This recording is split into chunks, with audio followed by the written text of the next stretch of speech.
Reka nongere mbashimire kandi mbahe ikaze mwe mukurikira amakuru y'ibiganiro tubagezaho gatanu kuri gatanu, tubagezaho amakuru y'ibiganiro biba bitandukanye by'umwihariko twibanda ku makuru harimo aravugwa hano mu karere k'ibiyaga bigari. Kuri wowe rero waba udukurikira aho waba uherereye hirya no hino hatandukanye, tuguhaye ikaze mu makuru yacu kandi twizere ko umeze neza. Reka rero amakuru yacu n'ubundi tunyarukire mu karere k'ibiyaga bigari maze tunyarukire muri Kongo turebe ikirimo kirahavugwa kuri ubu mu mujyi wa Goma. Biravuga ko ngo hari uwaba yishyuwe amadolari 5 ngo kugira ngo abe yakwica umuyobozi wa Radio Maria.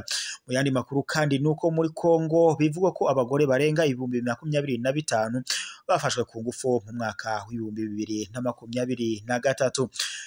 Nkuko rero bikomeje kugenda bitangazwa, reka tunyarukire muri Kongo ku buryo burambuye, aho bivuga ko umwe mu bakekwaho kwica umuyobozi mukuru wa Radio Maria mu mujyi wa Goma muri Repubulika Iharanira Demokarasi ya Kongo yatangaje ko yishyuwe amadolari y'Amerika 5 kugira ngo akore iki cyaha. Edmond Barushimana Bahati yiciwe mu gace ka Ndosho muri komine Karisimbi mw'ijoro rya tariki ya 27 Nzeri umwaka w'2024 ubwo yaravuye mu kazi.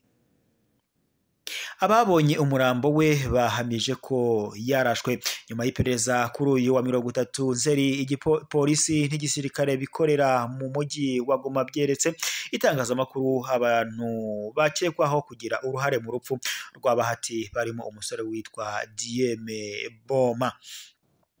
Boma yatangaje ko yinjiye mu mugambi wo kwica Bahati abisabwe n'umurwanyi wo mw'ihuriro ry'imitwe yitwaje intwaro ya Wazalendo Elisha Emedi alias Mamadu, uvugwaho ngo kugirana amakimbirane n'uyu munyamakuru.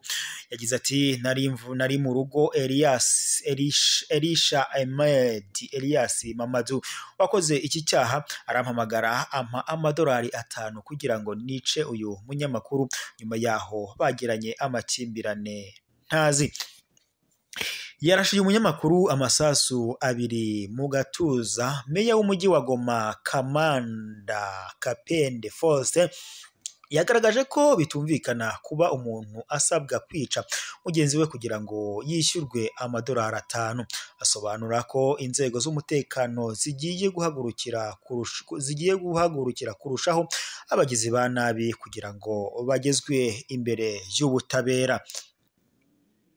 Naho mu yandi makuru tuyakomereje muri Repubulika Iharanira Demokarasi ya Kongo, umuryango w'abaganga batagira umupaka Médecins Sans Frontières MSF mu magambo y'impine watangaje ko wakiriye mu mavuriro yawo abagore barenga 2025 bakorewe ihohoterwa rishingiye ku gitsina mu mwaka w'2023 muri Repubulika Iharanira Demokarasi ya Kongo. Uvuga ko kandi abenshi muri bo ari abo mu ntara 5 zo mu burasirazuba bwa Repubulika Iharanira Demokarasi ya Kongo, nko muri Kivu y'Amajyaruguru, Kivu y'Amajyepfo, Ituri, Tanganyika ndetse na Haut Katanga. Abenshi bakaba baragiye bavurirwa mu nkambi z'abavuye mu byabo siri mu nkengero z'umujyi wa Goma. MSF yavuze ko ari ubwa mbere iyi mibare inganye gutya, kuko mu myaka 5 yabanjirije umwaka wa 2023 ngo yakiraga abagore 10,000 bahuye n'iki kibazo buri mwaka.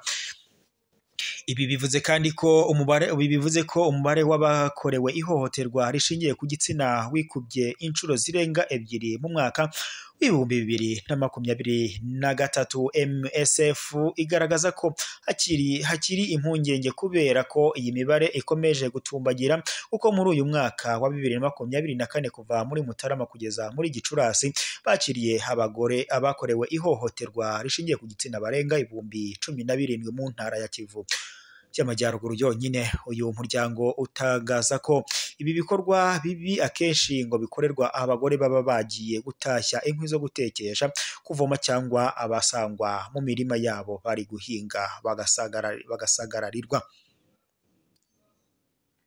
Imibare igaragaza ko umuntu umwe mu bagore 10 bafatwa ku ngufu aba ari munsi y'imyaka 18 y'amavuko. MSF yasabye abarwanyi bose kubaha ikiremwa muntu, cyane cyane abasivile nk'uko biteganywa n'amategeko mpuzamahanga, cyane mu bihe bikomeye by'intambara.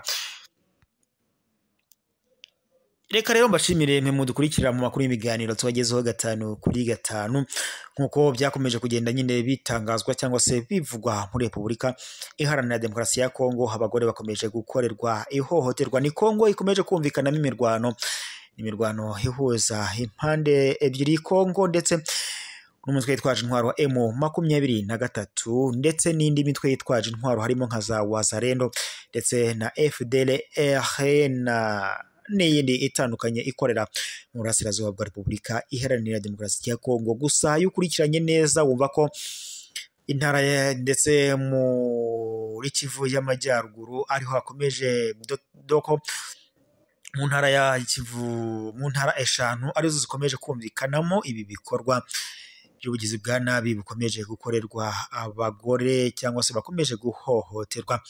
Mu gihe perezida w'iki gihugu Antoine Felix Tshisekedi ntacyo ari gukora afashe abaturage be, mu gihe kandi ubwo yamamarizaga gutorwa cyangwa se kuba perezida w'iki gihugu muri manda ya kabiri, yari yatangaje ko cyangwa se yari yijeje abaturage ba Kongo ko agiye guhangana n'ibibazo byose bihanze igihugu cya Kongo ndetse akirukana n'imitwe yose yitwaje intwaro ikorera muri Repubulika Iharanira Demokarasi ya Kongo. Abasesengura ibya politiki bakomeza kwibaza nimba perezida w'iki gihugu yaba hari nyuma y'ibikorwa by'ubugizi bwa nabi bwihishe bukomeje gukorerwa abaturage bukorwa n'imitwe yitwaje intwaro. Ni mu gihe kandi hakomeje gusabwa ko iyi mitwe yitwaje intwaro yavanwa muri iki gihugu, umutwe wa FDLR ndetse umutwe wa FDLR mu gihe gishize hari hafashwe imyanzuro ko ugomba gusenywa. Gusa Kongo yaje kubigendamo biguru ntege birangira yisubiyeho cyangwa se ihindura amasezerano yari yumvikanye na Repubulika na Angola cyangwa se bari bumvikaniye Angola muri Rwanda. Nk'uko byakomeje kuvugwa kuri ubu biravuga ko nyine abagore barenga 25,000 muri Repubulika Iharanira Demokarasi ya Kongo bakomeje guhohoterwa. Nkamwe rero mukomeje gukurikira amakuru n'ibiganiro tubagezaho, ni mujye muri comment mutwandikire mutubwire uko mubyumva kuri iyi nkuru, ndetse munatubwire n'izindi nkuru twazabagezaho mu makuru yacu ataha. Kandi turabashishikariza gukanda subscribe cyangwa sabone bitewe n'urimi ukoresha, ugakanda like kugira ngo nawe uzajye uba uwa mbere kubona amakuru n'ibiganiro tuba twagejeje kuri uyu muyoboro wacu wa YouTube. Ndabashimiye rero mwe mwarimo dukurikiye mu makuru n'ibiganiro tubagezaho amakuru n'ibiganiro biba bitandukanye, by'umwihariko tubagaruka ku ngingo z'umutekano na politike ariko hano mu karere k'ibiyaga bigari. Gusa bitavuze ko niyo mwadusaba mu makuru atandukanye yo hirya no hino ku isi twayabagezaho, kuko n'ubundi tuba duhari ku bwanyu. Reka mbashimire rero, mugire impagarike n'ubugingo kandi muhahe muronke amakuru yacu yo nakagaruka. Ndabashimiye cyane, mukomeze kugira amahoro n'ubugingo.